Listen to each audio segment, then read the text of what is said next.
greatest theft in the history of the world. We have rebuilt China with the money they've taken out. We have rebuilt China. Not going to happen anymore, folks. Not going to happen anymore. We're going to have great trade deals. We're going to have great everything. We're going to be so smart. We're not going to make Sergeant Bergdahl, where we get Bergdahl and they get 5 killers that they've been after for years. Not going to happen anymore. And 5 to 6 people, probably 6, but 5 people at least were killed trying to find him. So he's a traitor. We knew he was a traitor because we had a general and a colonel there prior to, and before we made the deal. So we make a deal where we get a dirty, rotten traitor, and they get 5 people that they most coveted. For 9 years they've wanted these people. Those people are now back on the battlefield, or will soon be back on the battlefield trying to kill us all, okay? Not going to happen anymore. We're not making those deals. We're not making the Iran deals anymore. We're not making. We're going to build up our military. It's totally depleted. Can you imagine General Douglas MacArthur? I thought he was great. General Douglas MacArthur, General George Patton. Can you imagine saying to them, we can't beat ISIS? They'd knock him out in 24 hours, I swear. It would be brutal. It would be brutal. And we have great people going to Air Force Academy, going to Annapolis, going to West Point. We have great people. But we don't have a leader. We don't have a leader. So we're going to build up our depleted military. And by the way, we're going to get the things that the generals want, not the things. Do you notice we order planes that they don't want because it's made by a certain company instead of another? They want another plane. It's better, it's faster, it's cheaper. Not bad qualities, right? The plane's better, faster, cheaper. And we order the one they don't want. I see it all the time. And we're going to get the right stuff. And we're going to make great deals. And we're going to bid like crazy. But we're going to bid and we're going to make up. There is so much fraud, waste, abuse in our system. I'll give you an example. The drug companies take care of all these guys I'm running with. All of them. They give money to them you wouldn't believe. Do you know, a friend of mine, a doctor, comes up to me and he says very, very, like he can't believe it, Donald, could you look into this? The United States is the largest drug buyer in the world. You know, drugs, good drugs make you better, right? Hopefully make you better. Some probably don't. But drugs that make you better. We don't bid. I said, no way. We don't bid. Now, once he said it, I'm smart. I go, oh, I know what it is. The politicians don't make us bid. So if we bid, we would save $300 billion a year on drugs for all of the stuff we buy. We would save billions and billions and billions of dollars. We don't bid. Why don't we bid? Because the drug companies have these guys totally under control. I don't give a damn about the drug companies. I don't give a damn. So the money that we'll save, and here's the end result. The end result is the product will be better. Years ago, a certain senator, who's actually a very good senator, I won't use his name because I like to, people I respect, I want to at least get their approval. But I was called by, I believe, the ambassador from Sweden. And they were going to spend $1.5 billion on renovating the United Nations building. And I had just built a building across the street that was 92 stories, beautiful, Trump World Tower. And I did it for like $360 million. And this guy called up and he said, Mr. Trump, I don't understand. You know, he was a good man. I think it was the ambassador to Sweden, but whatever. He called up. He said, I don't understand. We're going to spend $1.5 billion on fixing up the United Nations, not building, fixing. But I read where you spent $360 million to build that massive building right across the street. Could that be possible? I said, yes. He said, why? I said, very simple. Corruption and incompetence. Okay? He said, could I set you up with meetings with the head people at the United Nations? Kofi Annan at that time, the head man. I said, yeah, I'll come over. I mean, because he said, what do you think it should cost? He sent me the plans. I said, no more than $500 million. That's what it should cost. To do a complete, beautiful, with marble floors instead of terrazzo, that's what I do. Nobody builds better than me, folks, really. Even the builders in New York will tell you. Call up Richard Lefrak, call up the builders. They will tell you. Nobody builds better than me.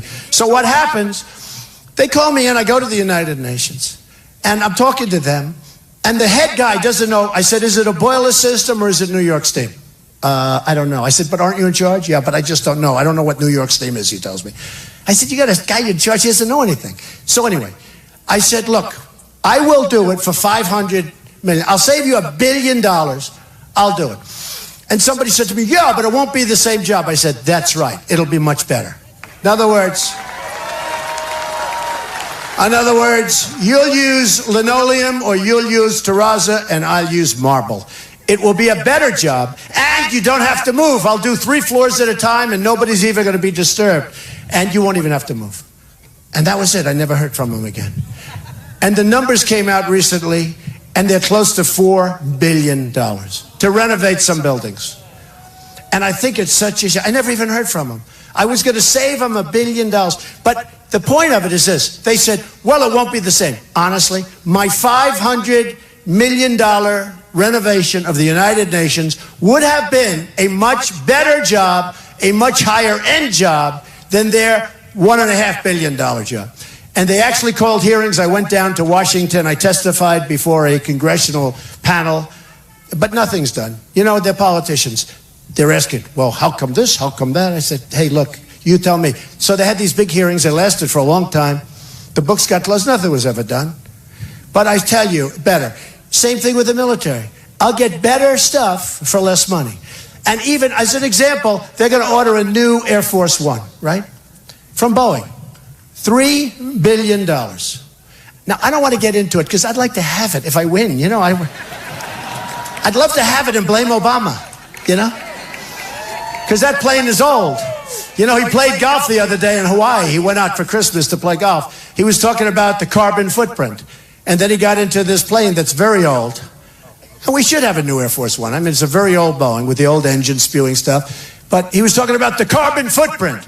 And we must stop what's happening in pollution and global warming and all of this, right? Then he gets on the plane and he flies to Hawaii to play golf. And he flies back and he talks about the carbon footprint. Give me a break, folks. Give me a break.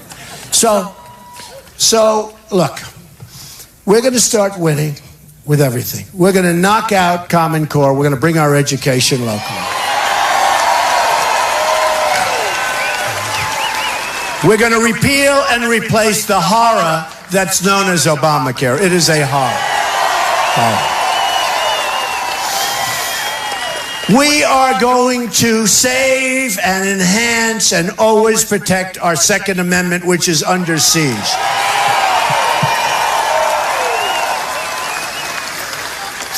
We're going to save our borders. Right now, they're Swiss cheese. People just pouring through.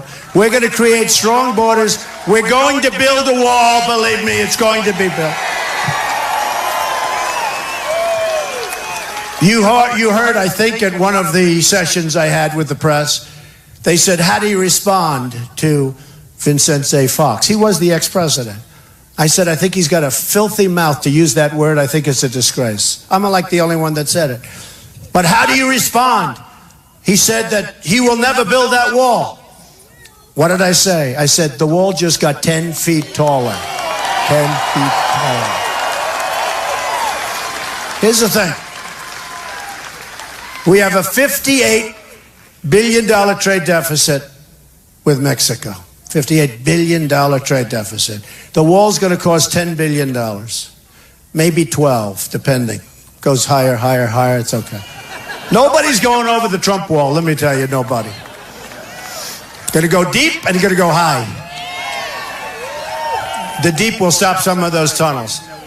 Isn't it amazing how they can't stop a tunnel? I mean, it's called, like, check the area, right? So we are going to do that. But it's going to be there, and it's going to work. And, you know, I won in New Hampshire. And the people in New Hampshire, who I love, because they gave me that first great victory. And I love those people. And they have a huge heroin problem up there. You wouldn't think of it. You know, you see these beautiful fields, and you see the beautiful trees and roadways. It's so beautiful. Their biggest thing, whenever I went to a meeting, was heroin, heroin. Their kids are being addicted to heroin. It's flowing across the southern border. And I made a pledge to them. I said, we're going to help your kids trying to get them unaddicted. They are so addicted. They have such a problem up there. You wouldn't think of it for New Hampshire. You could think of it for some places, not New Hampshire. These are incredible people. And I made a pledge. We're going to stop that flow from coming in. Because the easiest way to stop the problem is just don't let them have it. Don't let them have it. Once they're addicted, it's really tough stuff to get off of. But we're going to stop the problem. So the other day, though, I heard our great vice president, Joe Biden, apologize. Now, here's a guy who uses the F-bomb, is angry at the United States because he's so arrogant because they've always gotten their way. And that was where that came from. How dare they say that to Mexico? Well, we win all the time against the United States. Why would they say that? That's what essentially he was saying. And then I see Joe Biden apologizing to Mexico. I'd like to apologize. He was apologizing for me. Do you believe it? They call them the Republican candidates, but hopefully he was apologizing just for me. I love that, you know. Even the Pope was very nice. He did a thing right before the election, right?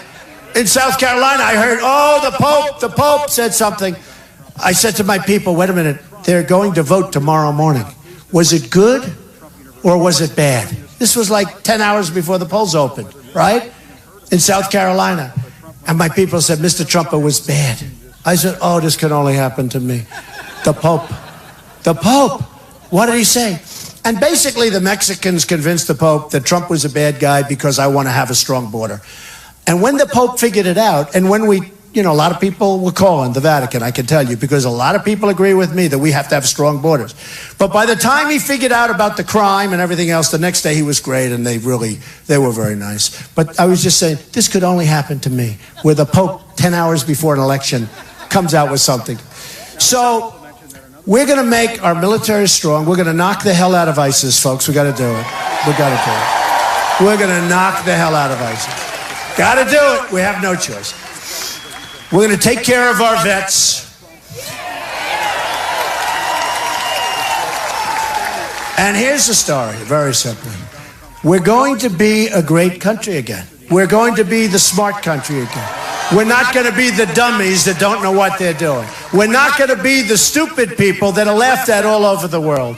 We're not going to be the people that are afraid to even talk the word waterboarding, and yet in the Middle East, you have people chopping off heads.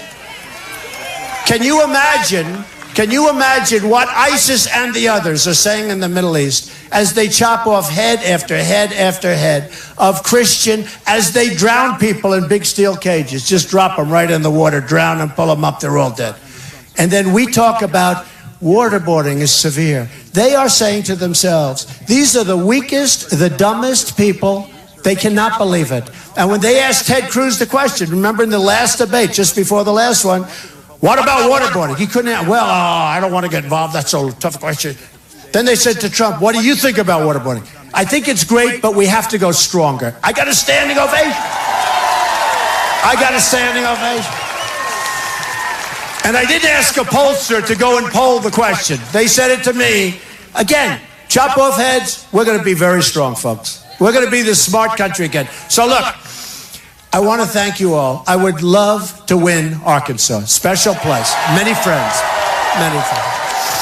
I don't want your money. I don't need your money. I don't want it. I want you to go out and vote on Tuesday and just knock them dead. And let's go. Let's create a mandate.